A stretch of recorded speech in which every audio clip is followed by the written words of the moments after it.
தலித்துகளுக்கெல்லாம் திராவிட கட்சி தான் ஒரு அடையாளத்தை கொடுத்தது.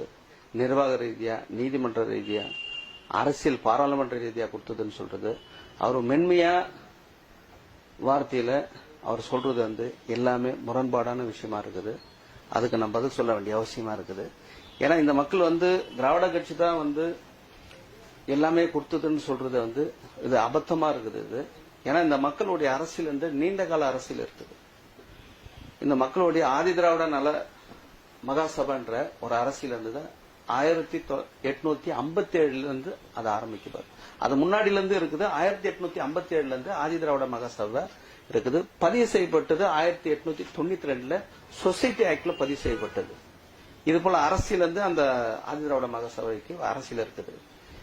மிண்டோ மேர்லி ஆக்ட் 1909 அந்த சட்டத்தை வெள்ளக்கார ஆட்சி காலத்தில் அந்த சட்டத்தை கொண்டு வராங்க. அந்த சட்டம் என்ன சொல்றதுன்னா பட்டா இருக்கணும், பட்டதாரியா இருக்கணும், டாக்ஸ் பே பண்ணிருக்கணும்.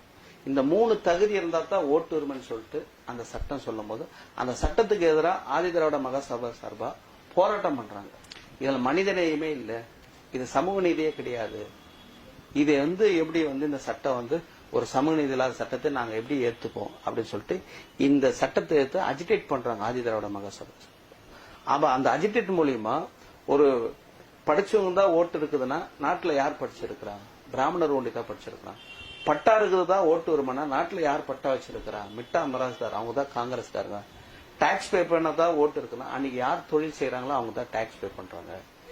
அதனால இதுக்கு எதிராக போராட்டத்துல மத்தியில ஒரு சீர்திருத்தம் கொண்டு வராங்க. சமூக சீர்திருத்த சட்டத்தை திருத்தம் கொண்டு வராங்க. திருத்தத்தை கொண்டு 1919 ஒரு திருத்தத்தை கொண்டு கவர்னர் நியமனத்துல ஒரு வாய்ப்பு கொடுத்தாங்க. ரெட்டாட்சி முறைன்னு கொண்டு கவர்னர் நியமனத்துல உறுப்பினருமா பெண்களுக்கு ஓட்டு உரிமை கொடுத்தாங்க. எந்த பெண்கள்னா இந்த 3 தகுதி உள்ள பெண்களுக்கு ஓட்டு உரிமை கொடுத்தாங்க. அப்ப 1990 பிரகாரம் ஜஸ்டிஸ் பார்ட்டி 1920 ஆட்சி அமைக்கிறாங்க. ஆட்சி அமைக்கிறதுல ஆதிதிராவிட மகாசபை 5 பேருக்கு எல்லாருக்கும் அவங்களுக்கு பிரதிநிதித்துவம் கொடுக்கறாங்க.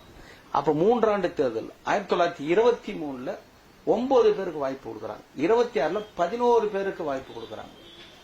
அப்ப திராவிட கட்சி தான் நாங்க வாய்ப்பு கொடுத்தோம் அரசியல்னா திராவிட கட்சி எப்ப உருவானது? 1944 49 திராவிட முன்னேற்ற கட்சி. அப்ப இது முன்கூட்டியே இந்த மக்களுடைய பிரதிநிதி 1920 23 26 இந்த மக்களுக்கு பிரதிநிதித்துவம் கிடைக்குது. ஜஸ்டிஸ் பார்ட்டி சார்பாக கூட கிடையாது. ஆதி திராவிட மகாசபை சார்பாக தான் பிரதிநிதித்துவமே அங்க வாய்ப்பு கிடைக்குது. ஜெய் பீம், ஜெய் பீம், ஜெய் பீம்.